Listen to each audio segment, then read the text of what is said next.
The darker you get, the price drops. Society says we live in a melting pot, but if you're a minority, it seems, and they think you're posing a threat, you get your selfie shot. But people still have open eyes but closed minds. Justice is blind, but it seems to fail my people all the time.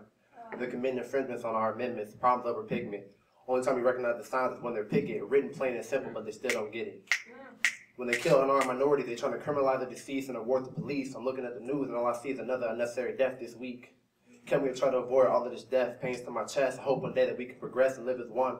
The fact that KKK even exists is baffling, like what's happening, because when they rally, I sit in reflection because they get police protection.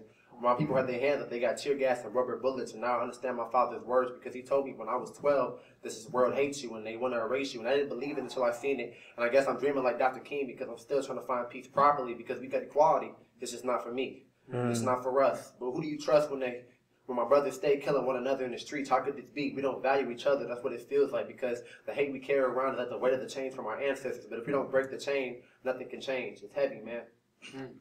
Hurts my soul and I cry sometimes, and I think you should know we need a better approach to this. I'm sick of candles lit in church with loved ones that got shot by some gun. I seek a better place where we use better ways to deal with disputes instead of just shoot. Hate and racism is still alive, and this is the truth. You're not aware of it. You're a part of it too.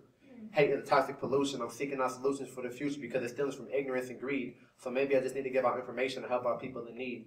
They say we live in the land of the free, but what happens to me if I just so happen to be out at night with a hood on? I see the police, he proceeds to question me, and I accidentally make a sudden movement, so he proceeds to shoot. What do I do?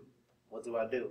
It's out of my control, and I think you know what happens next. That's right, you guessed it. I'm another statistic. The way these problems get ignored so sadistic. I'm trying to talk about that peace and change, but it's hard to change when people looking at you the same. Like we still got chains, and they got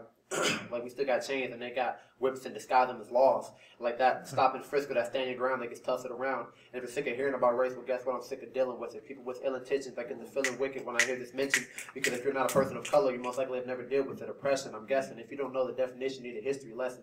Slave trade, whippings, chains to the civil rights movement, to being able to kill unarmed people and go free. That still goes on today. These skies are gray, but I am not afraid to stand for what is right. I always give my life. Pride like Huey, heart like King, mind like Malcolm, and this is the outcome. Can't stop me and you won't stop peace. Speak.